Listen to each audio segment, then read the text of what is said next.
할렐루야. 오늘도 가정에서 영상예배로 하나님께 예배하는 모든 분들 주님의 이름으로 축복합니다.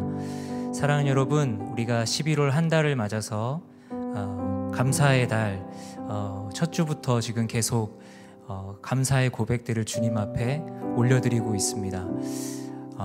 우리가 주님 앞에 감사의 조건들을 생각할 때 가장 중요한 그리고 가장 기본이 되는 감사가 무엇일까 생각해 봤을 때 아마 구원의 은혜에 대한 감사가 아닐까 생각이 됩니다. 어쩌면 우리가 너무 자주 얘기를 해서 혹은 너무 당연하게 생각을 해서 놓치고 넘어갈 수도 있는 구원의 그 은혜에 대한 감사의 고백을 오늘 이 시간 주님 앞에 다시 한번 우리의 마음에 되새기며 감사의 그 고백을 올려드리기를 원합니다. 하박국 선지자가 정말 암울한 상황 가운데에서 다른 것 아무런 조건이 다 갖추어지지 않았을지라도 오직 그 구원의 하나님으로 인해 기뻐하리라고 주님께 감사하겠다고 그렇게 고백한 것처럼 우리가 이 시간 우리를 구원하신 하나님 그 은혜를 다시 한번 기억하며 주님께 감사의 고백을 올려드리길 소망합니다. 우리에게 구원의 은혜를 허락하신 그 하나님, 찬양받기 합당하신 주님께 우리 시간 큰 감사와 영광의 박수를 드리고 함께 예배 자리로 나아가겠습니다. 할렐루야. 찬양받기 합당하신 주님, 주님의 이름을 높여드립니다. 할렐루야.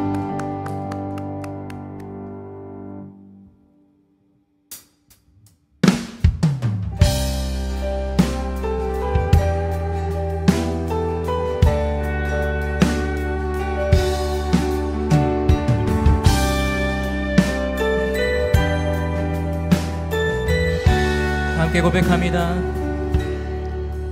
가장 높은 곳에서 가장 낮은 곳으로 찾아오셨네. 날 살리려고 영원한 죽음에서 영원한 생명으로 구원하셨네. 그 신 은혜로 그 사랑으로 그의 상함으로 나의 영혼 죄 사함 받았네. 그 구원으로 그의 희생으로 나의 영혼 주 안에서 자유해.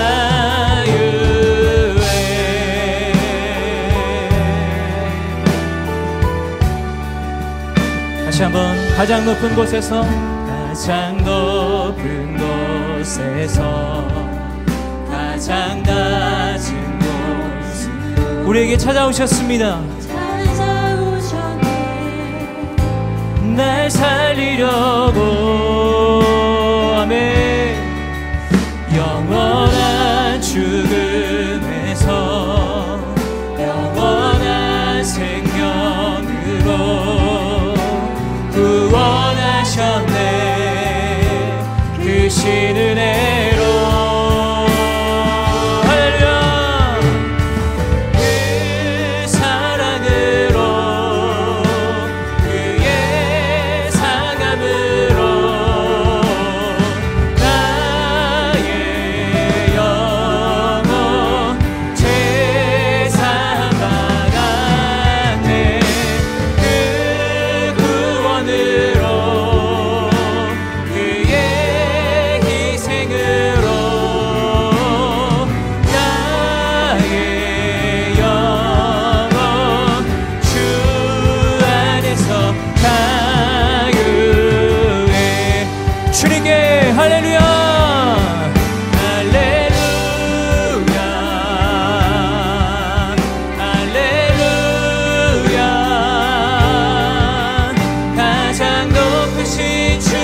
그 영광을 찬양하네.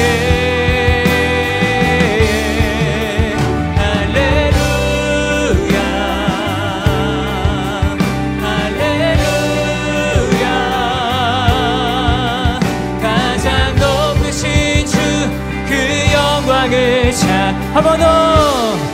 할렐루야 할렐루야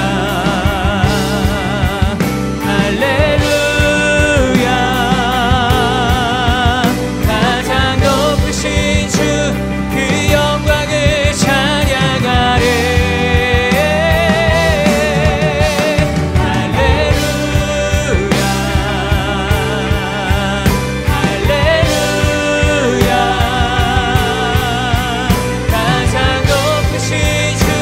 그 영광을 찬양하리. 그 사랑으로 그의 사감으로 나의 영혼 죄사함 받았네. 그 구원으로 그의 희생으로 나의 영혼 주. 우리 한 번 더 전심으로 고백합시다. 그 사랑으로 그의 사랑으로 나의 영혼 죄사함 받았네. 그 구원으로 그의 희생으로 나의 영혼 주 안에서 자유해.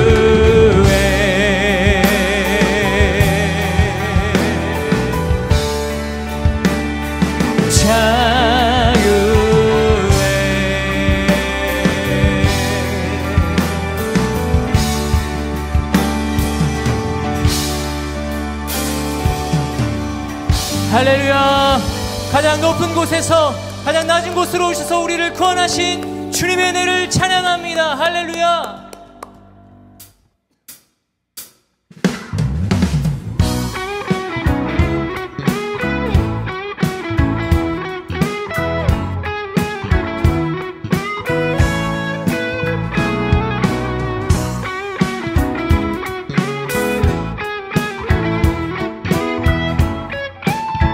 이 시간 다 함께 주님을 향한 사랑을 함께 고백하며 나아갑니다. 내 마음을 가득 채운 주 향한 찬양과 사랑 어떻게 표현할 수 있나. 수많은 찬양들로 그만 표현할 길 없어 다시 다시 한번 고백할까요? 내 마음을 가득 채운 주 향한 찬양과 사랑 어떻게 표현할 수 있나. 수많은 찬양들로 그만 표현할 길 없어 다시 고백합니다. 아멘. 주 사랑해요 온 맘 다하여 말로 다 할 수 없어. 주 사랑해요 찬양 받아주소서. 수많은 멜로디와 찬양들을 드렸지만 다시 고백하기 원하네. 주님은 나의 사랑 삶의 중심. 주님을 찬양합시다. 아멘. 주 사랑해요 온 맘 다하여 말로 다 할 수 없어. 주 사랑해요 찬양 받아주소서. 아멘.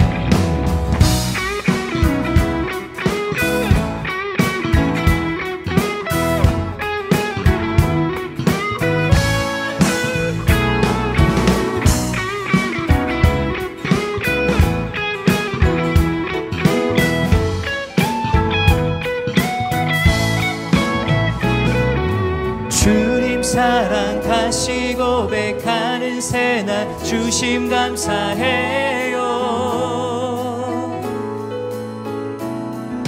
주님 사랑 다시 고백하는 찬양 주심 감사해요. 한 번 더. 주님 사랑 다시 고백하는 새날 주심 감사해요. 주님 사랑 다시 고백하는 찬양 주심 감사해요. 주 사랑해요. 온 맘 다하여 말로 다 할 수 없어. 주 사랑해요. 찬양하다 우리 한 번 더 고백합시다. 주 사랑해요. 주 사랑해요. 온 맘 다하여 말로 다 할 수 없어. 주 사랑해요. 찬양받아 주소서. 아멘.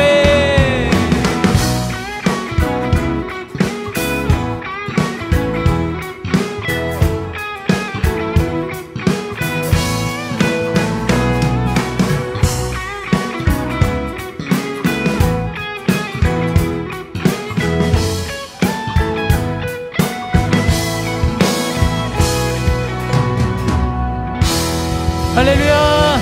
우리 모든 것 되시는 주님, 우리 삶의 중심 되시는 주님의 이름을 찬양합니다. 주님 영광 받아 주시옵소서. 할렐루야.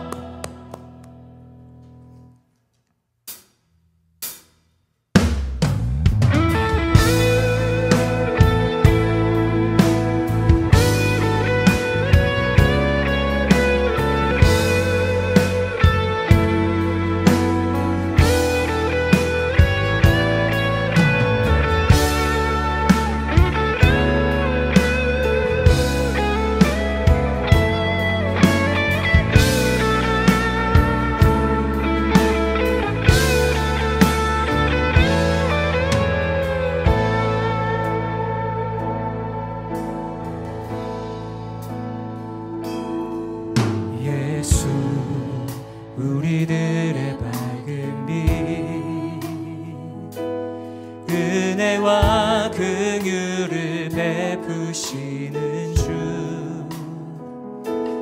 그의 길을 따라가는 주의 자녀들에게 항상 밝은 빛을 비추시네. 그는 구원의 주 하나님 공의로 세상을 다스리시네. 주를 경외하는 자들에게 부어주시는 놀라운 주님의 영광. 하늘에서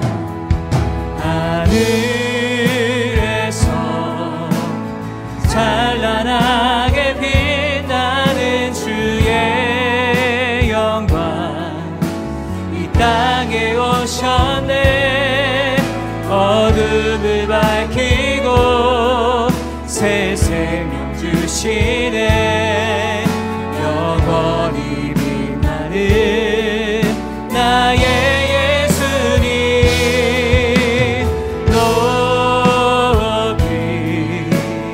영광과 찬양 받으실 그 이름 경배합니다. 슬픔을 거두고 내게 자유 주시네. 기쁨의 노래를 영원한 나의 빛 예수께. 다시 한번 예수 우리들의 밝은 빛. 예수 우리들의 밝은 빛 은혜와 긍휼을 베푸시네.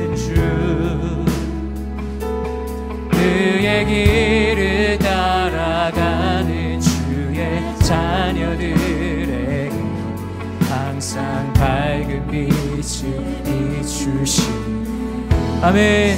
그는 구원의 주, 그는 구원의 주 하나님, 공의로 세상을 다스리시네. 주를 경외하는 자들에게 부어주신 놀라운 주님의 영광. 할렐루야. 하늘에서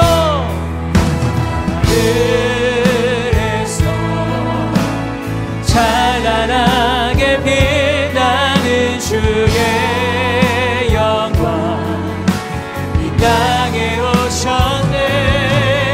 어둠을 밝히고 새 생명 주시네. 영원히 빛나는 나의 예수님 높이 영광과 찬양 받으시기를 경배합니다.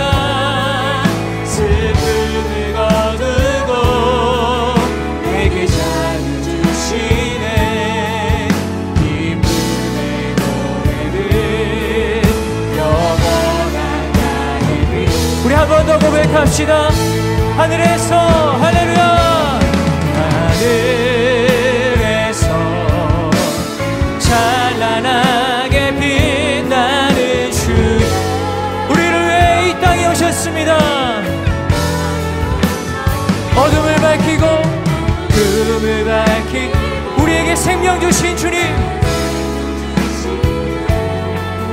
영원히 빛나는 나의 예수님 높이 영광과 찬양 받으신 그 이름 경배합니다. 슬픔을 거두고 새 자유 주시네.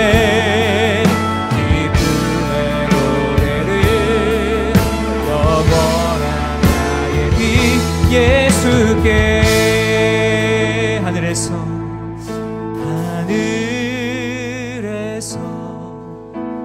찬란하게 빛나는 주의 영광 이 땅에 오셨네. 어둠을 밝히고 새 생명 주시네. 영원히 빛나는 나의 예수님 높이 영광과 찬양 받으신 그 이름 경배합니다. 슬픔을 거두고 내게 자유 주시네. 기쁨의 노래를 영원한 나의 빛 예수께.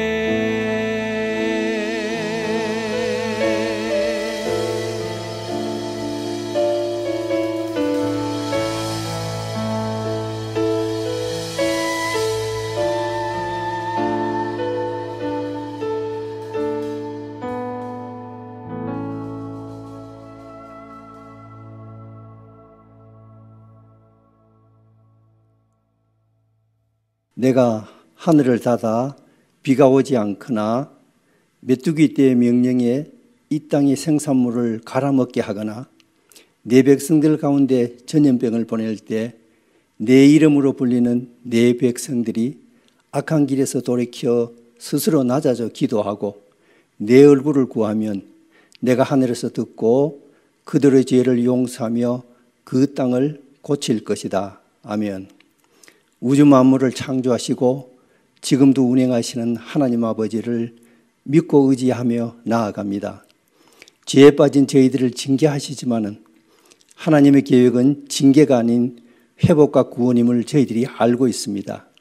이 시간 하나님의 권능과 영광과 위엄을 인정하며 마음과 정성을 다해 하나님을 예배드리오니 하나님 영광 받으시고 하나님의 사랑과 은혜가 충만한 시간이 되게 인도해 주옵소서.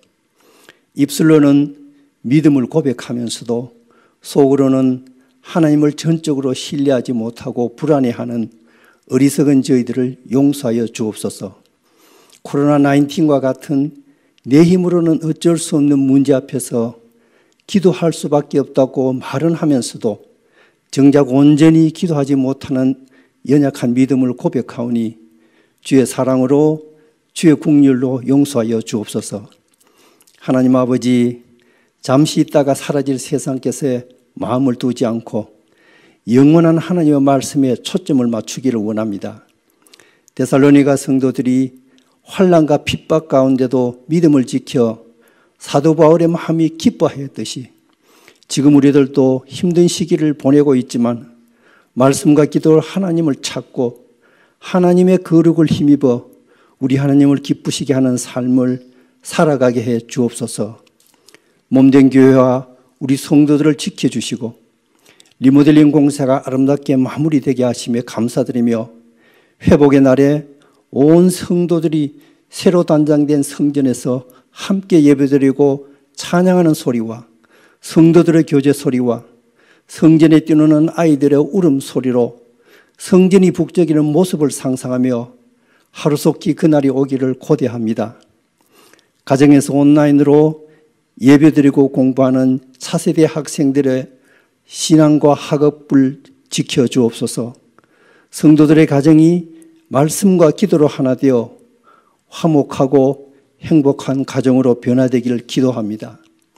오늘 오후에 그리스도의 몸된 교회를 세우기 위해 일꾼들을 세우는 임직 예배가 있습니다. 이 임직 예배를 통해 주의 나라와 몸된 교회에 귀하게 쓰임받는 신실한 일꾼들이 되게 해 주옵소서. 말씀을 전하실 이정엽 담임 목사님을 주의 장중에 붙잡아 주옵소서. 선포되는 능력의 말씀이 혼란스럽고 상한 성도들의 심령이 치료되고 하나님의 방법으로 승리하는 지혜의 말씀이 되게 역사해 주옵소서. 코로나 바이러스로 어려운 환경이 된 선교사님들의 건강과 안전과 사역들을 지켜주옵시고 선교가 더 확장되는 기회가 되게 해 주옵소서. 우리를 사랑하사 사망 가운데 두지 아니하시고 생명의 길로 인도해 주신 예수 그리스도 이름으로 기도드립니다. 아멘.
할렐루야, 11월 15일 주일입니다.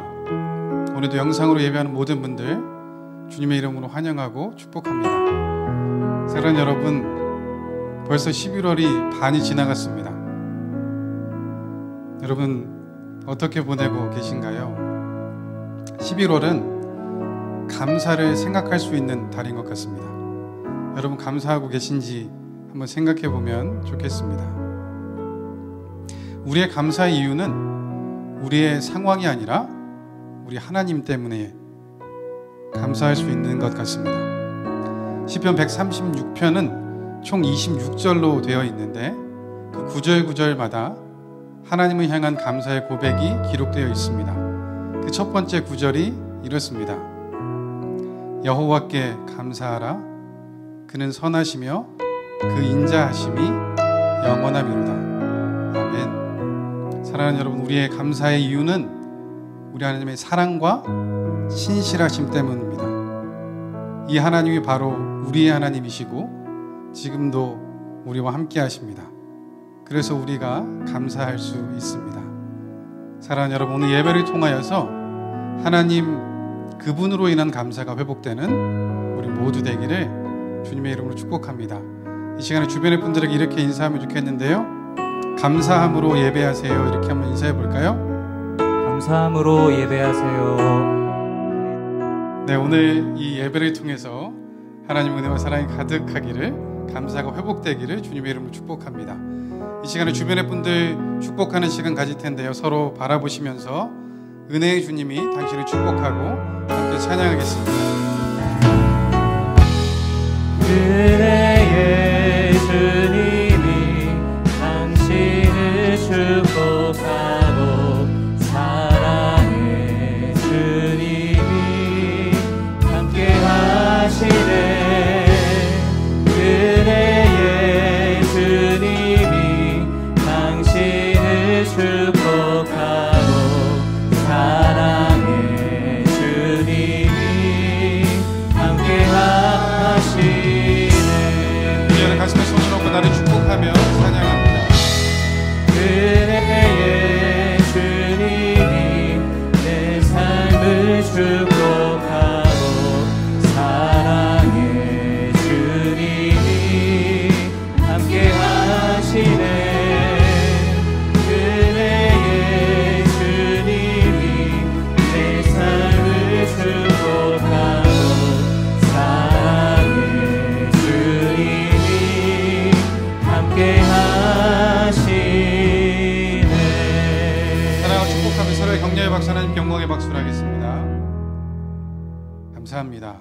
교회 소식 전해드리도록 하겠습니다. 주보를 참고해 주시면 좋겠습니다. 현재 교회의 코비드-19 대응 단계는 기존과 동일합니다. 변경사항이 있을 시 계속 공지해 드리도록 하겠습니다. LAOC 제8기 임직예배가 오늘 오후 3시 야외 놀이터에서 있습니다. 장로 사관학교와 임직자 스쿨을 마치신 8분이 하나님 앞에서 장로, 권사, 안수집사로 세워지시게 됩니다. 이번 임직예배는 코비드-19으로 임직자 직계가족 소수로 참석자를 제한하게 됐습니다. 양해해 주시고 축복해 주시고 기도해 주시기 바랍니다. 지난 주일 주보를 통해 광고되었던 이번 추수감사주일 교회 플레이그라운드에서의 야외 예배는 지난 목요일 저녁 줌 임시당회에서 최근 급증하는 코비드-19 환자 추세를 사유로 취소하기로 결정했습니다. 영상 예배는 기존대로 교회 홈페이지와 유튜브를 통해 업로드됩니다. 2020년 교회 회계연도가 11월 말까지입니다. 각 부서에서는 2020년도 결산과 2021년도 예산을 11월 말까지 재정부실로 제출해 주시기 바랍니다. 이와 관련한 문의사항은 유영민 팀장님께 해주시면 되겠습니다. 12월 큐티책 생명의 삶이 나왔습니다. 필요하신 분들은 순장이나 교회로 신청하여 주시기 바랍니다.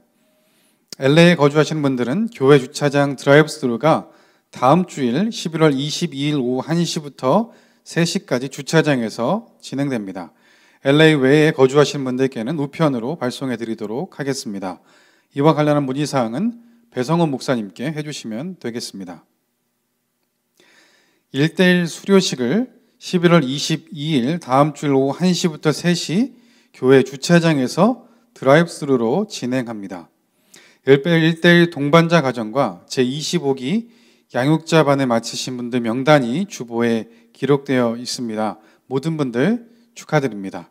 이와 관련한 문의사항은 백소영 팀장님께 해주시면 되겠습니다.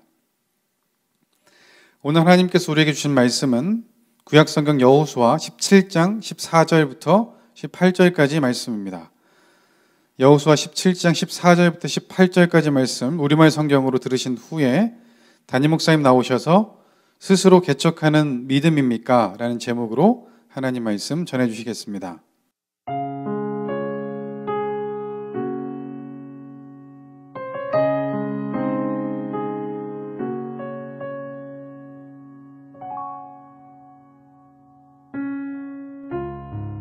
요셉의 자손들이 여호수아에게 말했습니다. 여호와께서 지금까지 내게 큰 복을 주셔서 내가 큰 민족이 됐는데 왜 내게 한 번만 제비를 뽑아 한 목만 유산으로 주십니까? 여호수아가 그들에게 대답했습니다. 내가 큰 민족이 됐다면 에브라임 산이 내게 너무 좁을 테니 살림으로 올라가서 브리스 사람과 르바임 사람의 땅에서 스스로 개척하여라. 요셉의 자손들이 대답했습니다. 산악 지역은 충분하지 않습니다.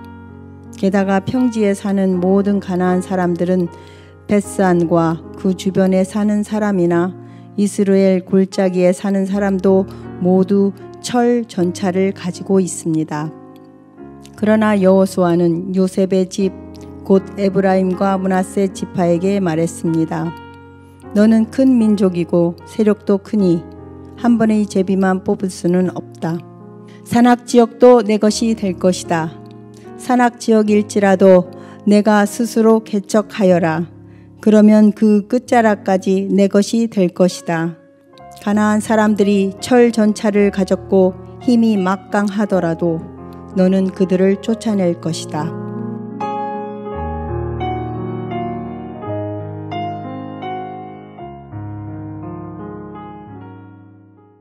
할렐루야. 오늘도 예배 가운데 오신 여러분들을 주님 이름으로 환영합니다. 공간은 같이 할 수 없지만 우리가 영적으로 예수 그리스도의 하나의 띠로 묶여 있음을 깨달을 수 있는 귀한 예배 시간 되기를 축복합니다. 이 시간 설교 제목으로 함께 예배하는 분들에게 인사 나누도록 하겠습니다. 스스로 개척하는 믿음 되십시오. 인사하시겠습니다. 스스로 개척하는 믿음 되십시오. 아멘. 르네상스 시대의 3대 예술의 거장을 꼽으라면 레오나르도 다빈치와 미켈란젤로, 라파엘로 세 사람을 꼽을 수 있습니다. 그 중에서 미켈란젤로는 피에타나 다비드 같은 조각상과 시스타나 성당의 천정화 같은 명작들을 남겼습니다. 이 미켈란젤로는 메디치 가문의 후원으로 14살 때 이 보톨도 지오바니라는 사람의 문화생이 되는데 그의 재능을 단번에 알아보았던 보톨도가 그와의 첫 만남에서 이런 질문을 했다고 합니다. 너는 위대한 조각가가 되기 위해서 무엇이 더 필요하다고 생각하느냐? 이 질문에 대해서 14살이었던 미켈란젤로가 대답하기를 제가 가지고 있는 재능과 기술을 더 닦아야 한다고 생각합니다 라는 겸손한 질문을 했다고 합니다. 그러자 보톨도가 말하기를 훌륭한 저곡가가 되기 위해서는 재능을 연마하는 것보다 먼저 너의 재능을 무엇을 위해 쓸 것인가를 결정해야 한다고 조언을 했답니다. 어린 미켈란젤로는 그때 하나님을 위하여 쓰겠습니다 라고 답을 했다는 유명한 일화가 있습니다. 그리고 그는 10대 때 했던 그 약속을 따라 90살이 될 때까지 창작 활동을 멈추지 않으면서 자신이 받은 재능을 하나님의 영광을 위해 온전히 쓰도록 애를 썼던 것입니다. 그러면 미켈란젤로처럼 위대한 능력을 가진 사람들만 하나님의 영광을 위해 쓰일 수 있을까요? 그렇기 때문에 우리가 기억해야 될 말씀이 바로 요한계시록 3장 8절 말씀입니다. 소아시아에 있는 7교회 중에 빌라델비아 교회를 향해 주님의 사자가 이렇게 칭찬합니다. 내가 내 행위를 안다. 이는 내가 힘이 약한 가운데도 내 말을 지키고 내 이름을 부인하지 않았기 때문이다.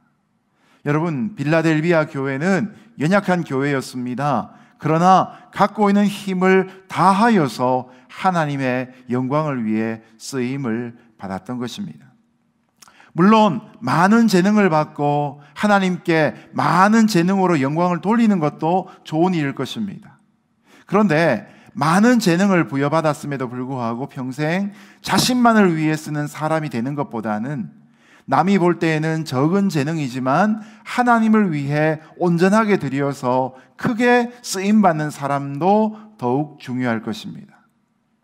저는 이런 믿음이 있습니다. 하나님은 우리 각자에게 맞는 재능과 건강과 시간 등의 재능들을 골고루 나눠주셨다는 것입니다. 그런 것을 갖고 우리가 무엇을 위해 어떻게 사용하는가는 바로 우리 자신에게 달려있다는 것이죠. 특별히 오늘 말씀을 함께 묵상하면서 도전정신과 개척정신을 통해서 하나님께 적은 재능을 부여받았다 할지라도 온전하게 쓰임받을 수 있는 칭찬받는 성도 되시기를 예수님 이름으로 축복합니다. 자, 먼저 14절 말씀에서 문제의 발단을 같이 살펴보겠습니다. 14절 같이 읽어주십시오. 시작. 요셉의 자손들이 여호수아에게 말했습니다. 여호와께서 지금까지 내게 큰 복을 주셔서 내가 큰 민족이 됐는데 왜 내게 한 번만 제비를 뽑아 한 목만 유산으로 주십니까? 아멘. 지난주 말씀에 유다 지파를 이어서 이제 두 번째로 요셉의 자손들이 여호수아에게로 나와왔습니다. 자, 본문을 설명하기 전에 우리가 먼저 땅 분배와 관련해서 필요한 사전 지식 몇 가지가 있습니다.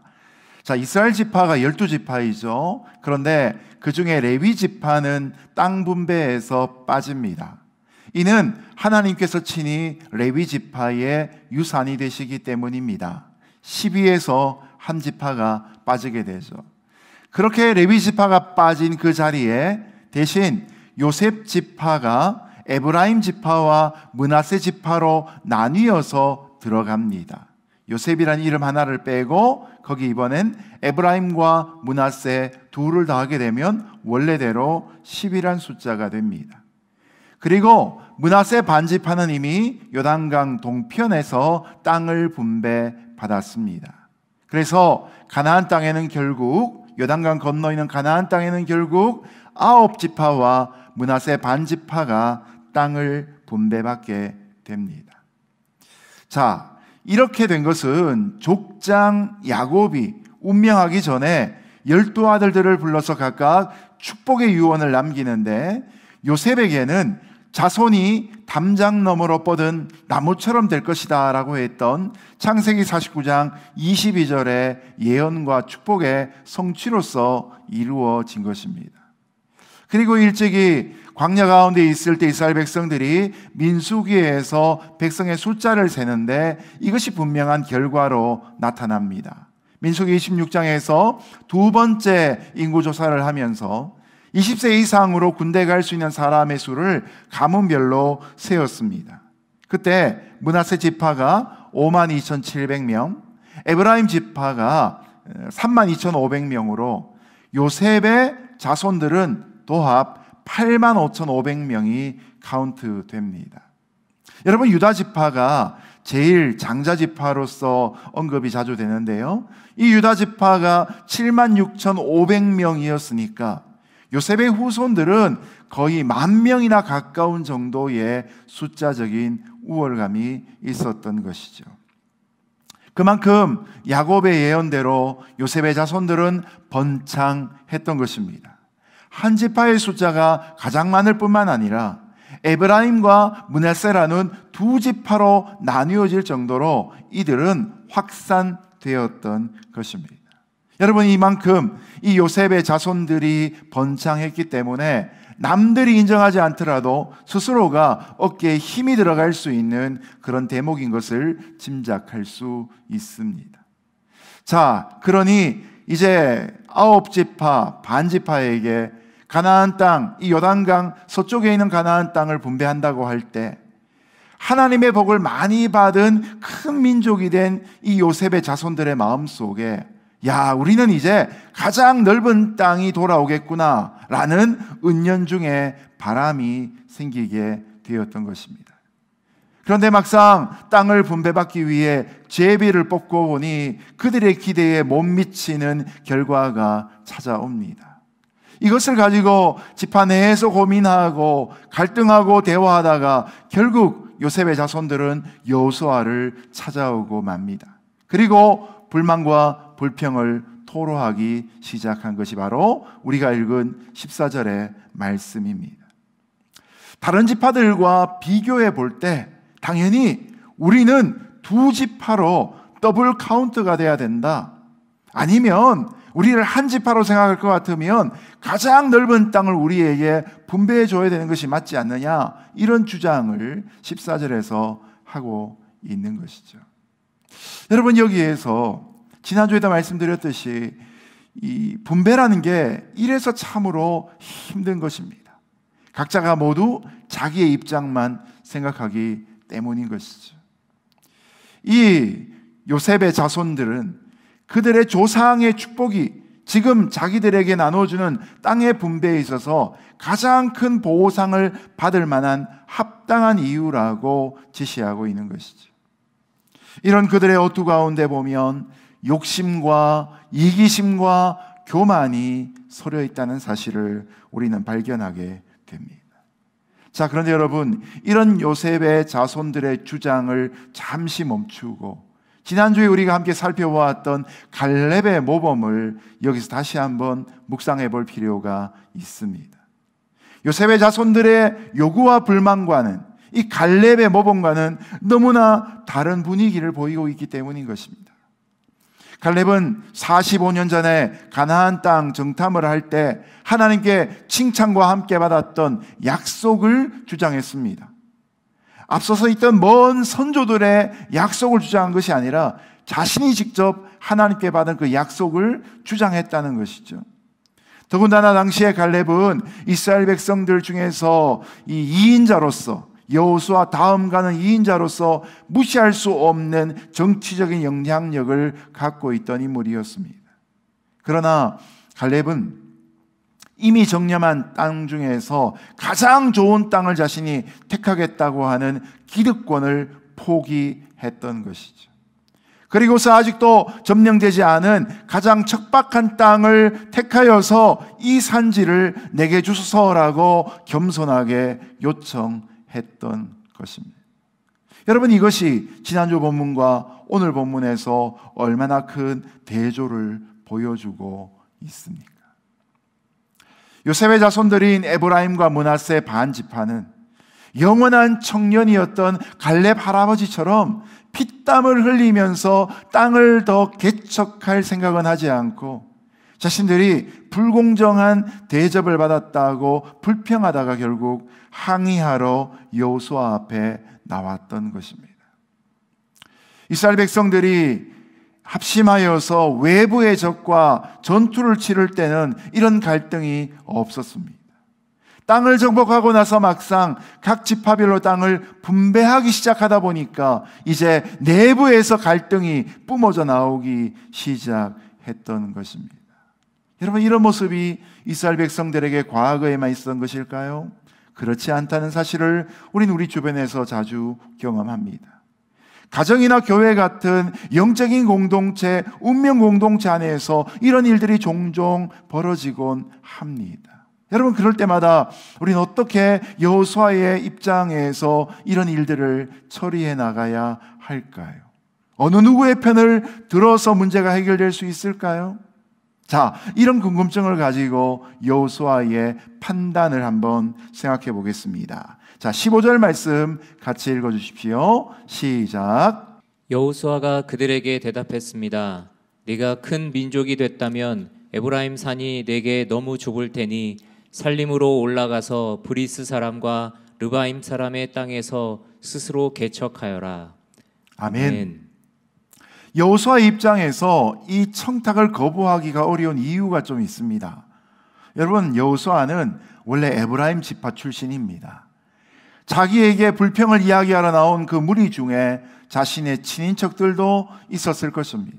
그러니 여호수아가 이것을 거절하기란 결코 쉽지 않았을 것입니다. 자, 그러나 인정 때문에 공의와 질서를 저버리면 공동체가 결코 바르게 설 수 없지요. 오히려 가까운 사이일수록 원칙대로 이 일을 처리하는 것이 장기적으로는 모두에게 유익한 법입니다. 그래서 여호수아는 요셉 자손들에게 단호하게 그들에게 배정된 에브라임 산지가 너무 작을 테니까 그 너머에 있는 브리스 족속과 그리고 르바임 사람의 땅을 스스로 개척하라고 도전하고 있습니다. 여러분, 여기에 여호수아가 주는 메시지의 내용을 깊이 묵상해 볼 필요가 있습니다. 요셉 자손들은 하나님이 복을 주셔서 큰 민족이 되었습니다. 이것은 요셉 자손들인 에브라임 지파와 므낫세 절반의 지파도 잘 알고 있는 사실이었고 이스라엘 백성 전체 모두가 다 인식하고 있는 거의 객관적인 사실이었습니다. 자, 그런데 받은 복으로 할 수 있는 일이 무궁무진하다는 생각을 결코 그들은 하지 못했던 것입니다.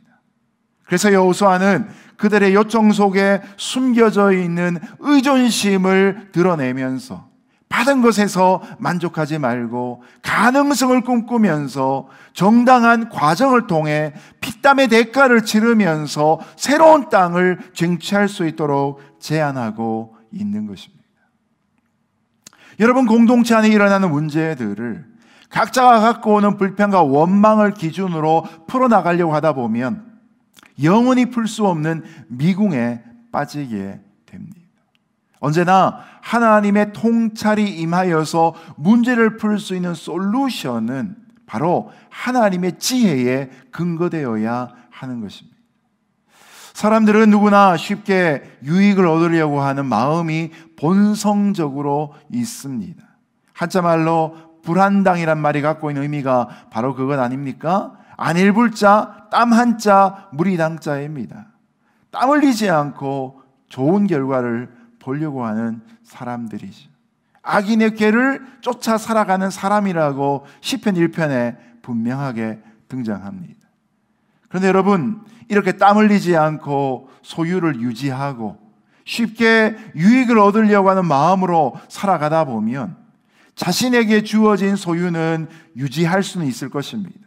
그러나 그의 삶에는 활력이 사라져버리고 말 것입니다. 그의 정신은 곧 쉽게 부패해버리고 말 것입니다.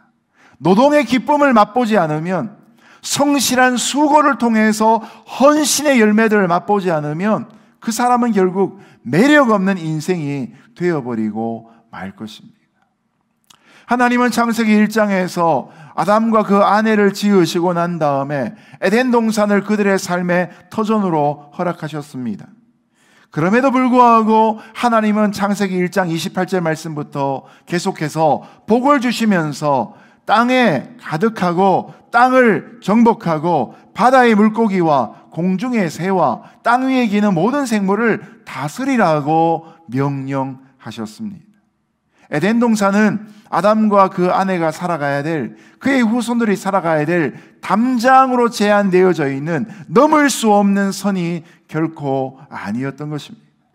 에덴 동산에 시작한 그들의 삶이 하나님께 받은 그 복을 가지고서 이제 점점 확장하고 개척하고 기경하고 다스리고 충만한 삶으로 나아가도록 하나님은 그들에게 명령하며 도전하고 계신 것입니다.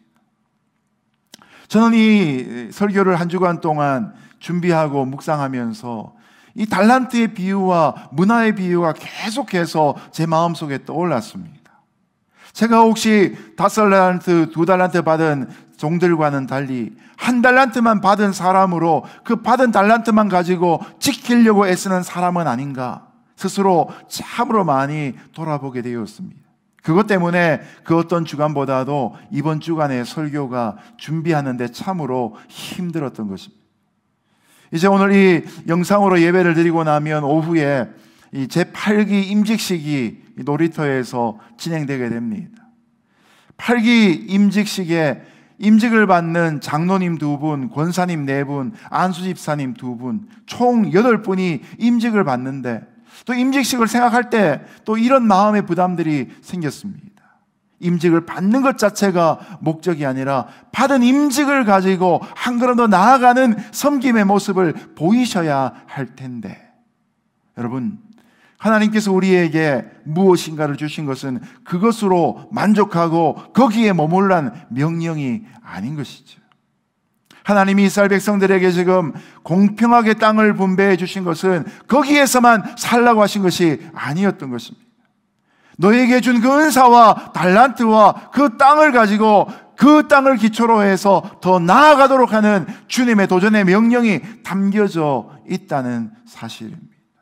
여러분, 신앙생활을 감당하실 때, 또 일상에서 세상 가운데 살아가실 때 받은 것만으로 만족하지 않고 그것을 기초로 하여서 남길 수 있는 인생 될 수 있기를 예수님의 이름으로 축복합니다. 여기서 또 한 가지 더 새겨야 할 것이 있습니다. 요셉의 후손들이 중요한 것은 땅의 넓이만이 아니었습니다. 그들이 땅을 획득하면서 겸해서 배우게 될 도전정신이 중요하기 때문에 지금 이런 레슨들이 그들에게 주어지고 있는 것입니다. 사람은 원래 유형과 무형의 것들을 부모님에게 받습니다. 부모님이 돌아가셔야 받는 유산뿐만 아니라 이 땅에 우리가 태어나면서부터 부모님에게 많은 것을 받고 이 땅을 살아갑니다. 먼저는 부모님에게 받은 것 중에 생명을 받습니다. 어떤 사람 중에 보면 나는 우리 부모님께 받은 것이 아무것도 없습니다 라고 하는 그런 분들이 계십니다. 근데 사실은 우리가 부모님께 가장 중요한 생명을 받은 것이죠. 그리고 개인차가 좀 날지는 모르지만 우리는 재능이나 신분이나 유산 같은 것들, 교육을 받는 모든 과정들 같은 것을 선물로, 유산으로 받습니다. 무엇을 얼마나 많이 받았는가는 관계없이 자신의 인생을 스스로 개척하는 사람만이 계속된 성장을 감당하게 됩니다. 여러분, 발전하는 사람의 모습을 가만히 관찰해 보십시오. 결코 자신에게 받은 것을 유지하고 지키려고 한 사람들이 아닙니다. 부모에게 10을 받았다면 그 10을 지키기 위해 쓰는 것이 아니라 그 10을 15로 만들기 위해서 계속해서 도전하다 보니까 거기에 기쁨이 있다는 것을 발견하는 사람들이 된 것입니다. 여기에 바로 풍성하게 열매 맺는 인생의 비결이 있는 것이죠. 반면에 의존적인 사람들은 주어진 특권 가운데 머무는 것만을 기뻐합니다. 특권만을 마음껏 사용하다가 나중에는 부모로부터 받은 것을 유지하는 것조차 힘들어하게 됩니다. 나중에는 잃어버린 채 환경이나 주변 사람들 탓이나 하는 원망과 불평하는 사람들의 자리에 가버리고 마는 것이죠. 에브라임과 이 요단강 서편에 있었던 므낫세 반지파가 보이는 모습이 바로 이것입니다. 원망과 불평은 그들이 받은 것으로 아무것도 하지 않았을 때, 궁극적으로는 그들 가운데 도전 정신이 학습되지 않았을 때 일어날 수밖에 없는 결론이었던 것입니다. 제가 좀 전에 부모님의 이야기를 했지만 하나님과의 우리의 관계도 마찬가지입니다. 어떤 사람은 마치 하나님에게 내가 아무것도 안 받은 것처럼 여기고 살아갑니다. 그러나 여러분, 생명은 누가 주셨습니까? 우리가 호흡하고 있는 이 공기는 누가 주셨습니까? 마음껏 먹을 수 있는 물은 또한 누가 주셨습니까? 아무리 척박한 인생이라 할지라도 그가 인생을 살아갈 수 있는 가장 기본적인 조건과 환경은 이미 하나님이 우리에게 허락하신 것입니다. 그러므로 신앙 가운데서 우리가 분명히 가져야 될 깨달음이 바로 이것입니다. 우리 한민족이 갖고 있는 속담 중에 잘 되면 제 탓, 못 되면 조상 탓이다라는 말이 있지요. 근데 신앙을 가만히 관찰하다 보면 어떤 사람에게는 잘 되면 자기 탓이고 못 되면 하나님 탓을 하는 사람들이 있습니다. 뭐 안 되면 무조건 다 하나님이 내게 뭘 안 주셔서 그렇다고 이야기하는 사람들이 많은 것이죠. 달란트의 비유에 나오는 한 달란트 받은 사람과 똑같은 모습입니다. 그러면 성경적으로는 잘 되면 하나님 탓이고 못 되면 내 탓입니다. 이것이 정상입니다. 왜냐? 하나님이 우리에게 잘 되라고 뭔가를 주셨는데 그걸 순종하며 사용하지 않고 있기 때문에 하나님의 역사가 내게 이루어지지 않는 것이죠. 옳은 길을 바로 가라고 말씀의 길을 보여주셨는데 순종하지 않으니까 내가 여전히 세상 가운데서 힘겨워하고 있는 것이죠. 순종하지 않으면 하나님의 역사를 이루지 못합니다.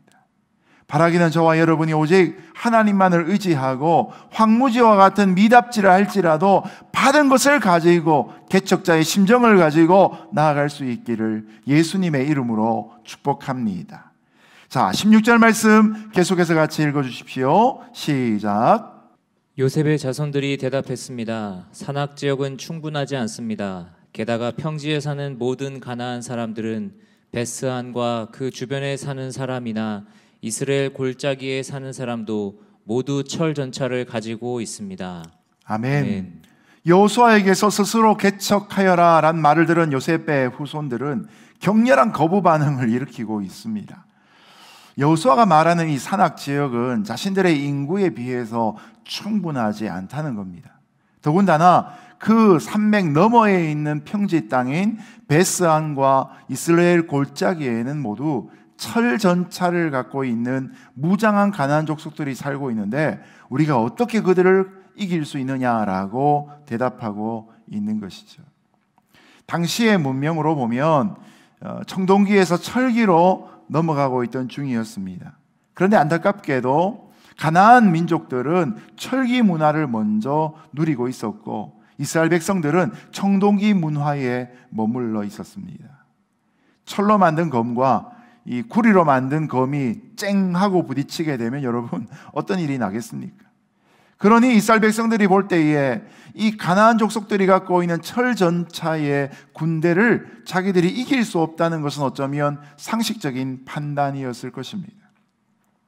그들은 일단 산지로 올라가서 피땀을 흘려 개척하는 것도 꺼려졌지만 그 다음에 맞서야 될 강력한 병기로 무장되어 있는 가나안 군대와 싸우는 것에 대해서는 너무나 큰 두려움을 갖고 있었던 것이죠. 첫 번째 감정이 안일함이라면 두 번째 감정은 두려움입니다. 안일함은 우리가 마땅히 해야 될 일들도 하지 못하도록 우리의 발목을 붙잡습니다.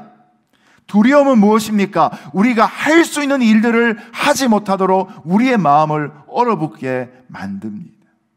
안일함이 찾아온 상태에서 두려움이 겹쳐지게 되면 이처럼 졸장부가 되어버리고 마는 것이죠.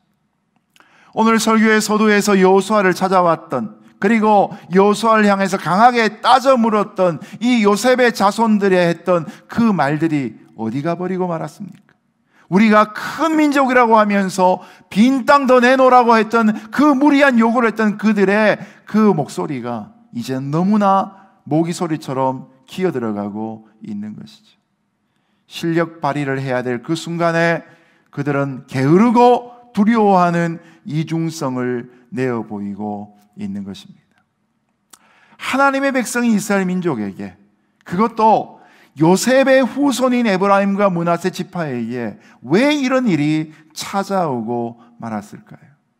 여러분, 그들의 문제점은 무엇이 없기 때문이 아니라 아무것도 행하고 있지 않기 때문에 찾아오게 된 것들입니다. 그들은 일찍이 요셉을 통하여서 받은 축복과 언약의 규모가 결코 작지 아니한데도 불구하고 그들은 처해 있는 상황 속에서 그 축복을 하나도 사용하지 않고 사장시킨 채 있었던 것입니다.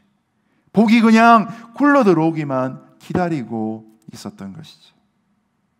이미 받은 약속을 이루며 살아갈 때 하나님의 열매가 맺히게 됩니다. 내가 받은 약속을 계속해서 묵상하며 그 약속의 안경을 끼고 이 세상을 바라볼 때 마땅히 내가 해야 할 일과 할 수 있는 일들이 보여지게 되는 것입니다. 우리의 주변을 보면 우리가 해야 될 의무적인 많은 책임감의 일들이 있습니다. 우리가 또한 할 수 있는 많은 가능성의 일들이 우리 앞에 있습니다. 그러나 의존적인 신앙관을 갖고 있다면 결코 아무것도 할 수 없다는 것을 이들의 모습을 통해서 반면교사로 배울 수 있는 저와 여러분 될 수 있기를 예수님 이름으로 축복합니다. 사단의 주된 전략 중에 하나가 바로 왜곡이라는 것입니다. 우리가 받은 것 중에 어떤 것을 너무 크게 확대시키거나 우리가 받은 것 중에 어떤 것을 너무나 작게 만들어 보이게 하는 것이 바로 사단의 전략인 왜곡입니다. 때로는 어떤 것을 너무 크게 만들어서 우리로 하여금 교만하게 하고 어떤 문제들을, 어떤 능력들을 작게 만들어서 위축시키는 일들이 있는 것이죠. 이 본문과 관련되어서는 요셉의 후손들에게는 그들이 받은 땅을 너무 작게 여기도록 시험이 찾아왔던 것입니다.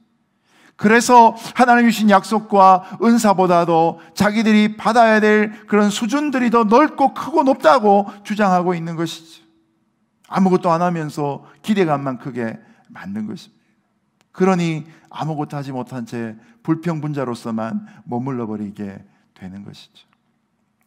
우리가 학벌이나 출신과 경력들을 내세우면서 내가 이런 사람이니까 이런 정도 대접을 받아야 된다라고 사회에서 기대할 수 있습니다. 공정한 대접 당연한 것입니다. 그래서 좋은 학벌을 갖고 있으면 좋은 회사 들어가고 높은 연봉을 받는 것이 상대적으로 쉽습니다. 그런데 문제는 채용되고 난 다음입니다. 여러분, 학벌이 일하는 것이 아니라 사람이 일합니다. 출신이 일하는 것이 아니라 그 사람이 일을 합니다. 경력이 일하는 것이 아니라 그 사람의 노력이 일을 합니다. 그래서 학벌이나 출신과 경력 등을 너무 내세우면서 아무것도 안 하고 있으면 그것은 결국 무능으로 이어질 수밖에 없는 것이죠. 신앙의 공동체인 교회도 마찬가지입니다.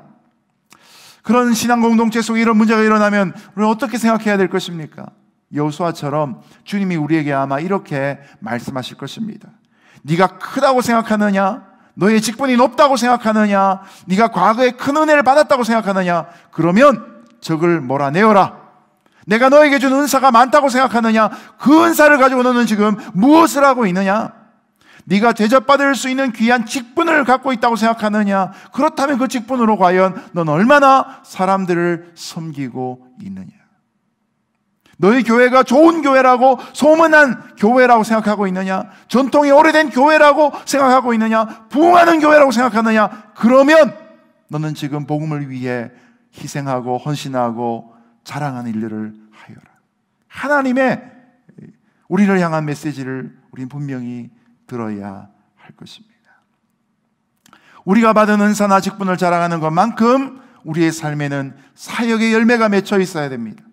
우리의 신앙의 긴 연조를 자랑하는 만큼 우리는 시험 앞에서도 믿음의 요동도 없는 모습을 보여줄 수 있어야 합니다. 역사를 자랑하는 만큼 우리는 희생의 모범이 될 수 있어야 합니다. 하나님을 사랑한다고 고백하는 만큼 하나님과 사람들을 섬기는 모습이 나타나야 될 것입니다.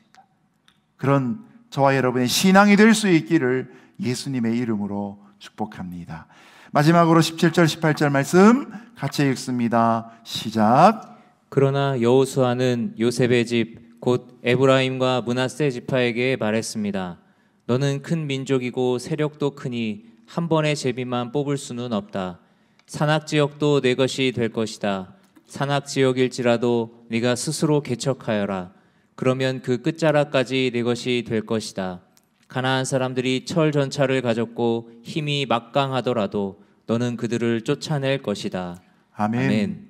요셉 지파에게 여호수아는 승리의 확신을 불어넣고 있습니다. 그들이 자신들의 권리를 주장하며 불평할 때 썼던 그 말을 그대로 답으로, 솔루션으로 주고 있습니다. 여러분, 이것을 통해 저는 한 가지를 깨닫습니다. 우리의 불평 안에 우리의 해답이 숨겨져 있습니다. 때로는 아무것도 하지 않더라도 이처럼 여호수아가 주는 말을 통해서 관점만 살짝 바뀌어도 문제가 확 풀리는 것을 경험하지 않습니까? 그들이 말한 것처럼 요셉 자손들은 한 분깃으로는 결코 충분한 민족이 아닙니다. 그들은 한 분깃으로 감당할 수 없는 큰 민족입니다. 그러므로 그들의 세력은 참으로 큽니다. 그러니 그들이 아무리 강한 적이라 할지라도 쫓아내지 못할 이유가 없던 것입니다. 도전은 결코 쉬운 일은 아닙니다. 왜냐하면 새로운 도전을 하려면 언제나 경험해보지 못한 위험 요소들을 맞닥뜨려야 하기 때문입니다. 그런데 위험하다고 해서 도전하지 않으면 그 사람은 영원히 제자리 걸음을 할 수밖에 없습니다. 상처받는 게 두려워서 고백을 안 하면 상처받을 일도 없지만 사랑을 얻을 일도 없습니다. 모험하지 않는 자는 결코 믿음을 배울 수가 없는 것이죠. 항상 상식의 얕은 물가에서 찰랑거리는 것에 발을 남겨놓고 아 좋다 그러며 살아갈 수밖에 없는 인생이 되고 마는 것입니다. 이런 사람을 하나님이 주신 복을 사장시키는 사람이라고 우리는 봐도 무방할 것 같습니다. 이 요셉의 후손들이 개척하고자 할 때 하나님은 바로 같은 지파에 있던 여호수아를 통해서 그들이 반드시 승리할 것을 약속해 주셨습니다. 여호수아도 그동안 수많은 믿음의 전투를 해왔지 않습니까? 모두가 다 만만하지 않았지만 믿음으로 도전했을 때 하나님은 여호수아와 이스라엘에게 큰 승리를 주셨던 것입니다. 같은 지파였기 때문에 더더군다나 에브라임 지파, 이 요셉의 후손들은 여호수아의 도전을 들을 때에 남의 이야기가 아니라 바로 자신들의 이야기임을 피 끓듯이 듣게 되었을 것입니다. 그러므로 요셉 지파들이 붙잡아야 할 것은 무모한 전투로서의 객기가 아니라 승리가 보장된 싸움이라는 하나님의 약속이었던 것입니다. 하나님이 함께 하시면 이길 수 있다. 이것이 바로 그들이 앞으로 체험해야 될 영적인 유산이었던 것입니다. 사실 이 맥락에서 이 철전차들을 두려워하고 있지만 이미 이스라엘 백성들은 이집트의 철전차가 홍해에 잠기는 것을 목격했던 민족입니다. 더 나아가 여호수아 11장에서 가나안 북부의 하솔랑 야빈의 전차를 모두 불태웠던 전력이 있는 사람들입니다. 여러분, 여호수아의 음성을 듣고 이 요셉의 자손들은 그들 안에 잠자고 있던 거인을 깨워야 했던 것입니다. 이처럼 승리에 대한 그들의 잊어버린 망각들을 새롭게 해야 했던 것입니다. 확신을 가지고 도전하고 싸우고 정복하면 살아계신 하나님을 체험할 수 있다는 것이 바로 그들의 다음 장에서의 기록이 될 수 있었던 것입니다. 저는 여기에서 오늘날 이 시대 우리 교회들이 해야 될 전투하는 교회, 승리하는 교회의 환상을 함께 보게 됩니다. 여러분, 교회는 계속해서 믿음의 승전보를 갖고 영광스러운 사도행전의 역사를 써내려가야 합니다.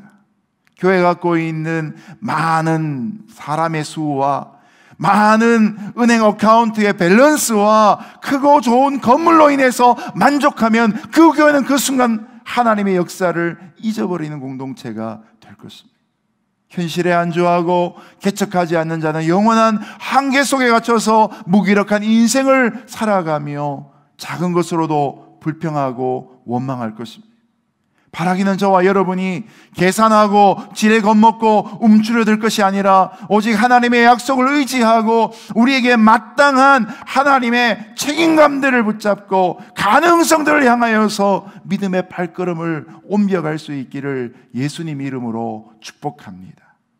고생을 좀 더 하더라도 앞으로 나아가기를 결단할 때 하나님과 함께 새로운 인생의 장이 열리게 될 것입니다.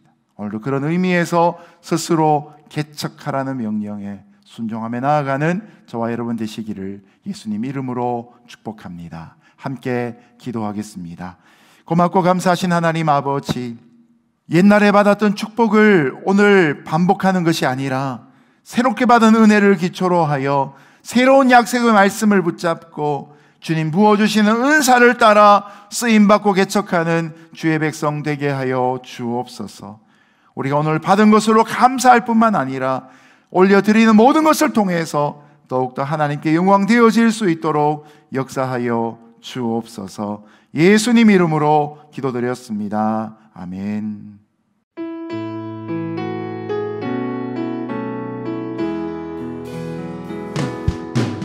주 선한 능력으로 안으시네. 그 크신 팔로 날 이끄시네. 절망 속에도 흔들리지 않고 사랑하는 주 얼굴 구하리. 이전의 괴로움 날 애워싸고 고난의 길을 걷는다 해도 주님께 모두 맡긴 우리 영혼 끝내 승리의 날을 맞으리. 선한 능력으로 일어서리. 주만 의지하리. 믿음으로 우리 고대 안에 주 오시구나. 영광의 새 날을 맞이하리. 주님이 마신 고난의 쓴 자를 우리도 감사하며 받으리. 주님의 남은 고난 채워가며 예수와 복음 위해 살리라. 선한 능력으로 일어서리. 주만 의지하리. 믿음으로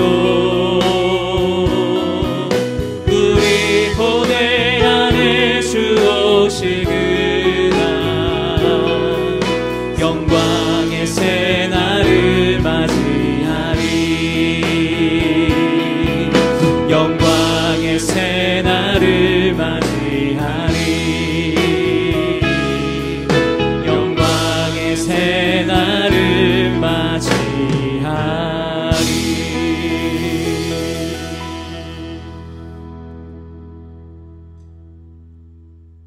고맙고 감사하신 하나님 아버지, 이 시간 예배하며 하나님께서 우리 가운데 주신 귀한 마음을 따라 예물을 올려드립니다. 온전한 11조와 감사의 제목들과 주일 연보와 성경음을 드리오니 주님 받으시고, 이 땅에 있는 교회들이 하나님의 영광을 위해 뒤를 돌아보지 아니하고 앞을 바라보며 개척하며 쓰임받는 믿음의 공동체 다 될 수 있도록 역사하여 주옵소서.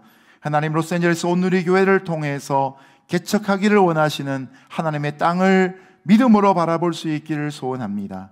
우리 모든 성도들의 삶의 전부가 이 일들을 위해 쓰임받는 거룩한 사역 되게 하여 주옵소서. 이제는 우리 주 예수 그리스도의 거룩하신 은혜와 하나님 아버지의 놀라우신 사랑하심과 성령 하나님의 교통위로 충만하심의 역사가 오늘도 개척자의 마음으로 하나님 나라를 일구기 위하여서 스스로에게 맡겨진 은사와 달란트를 가지고 하나님 앞에 충성된 주의 종 되기를 소원하는 함께 예배한 모든 이들 머리 위에 영원히 함께 하시기를 간절히 축원하옵나이다. 아멘.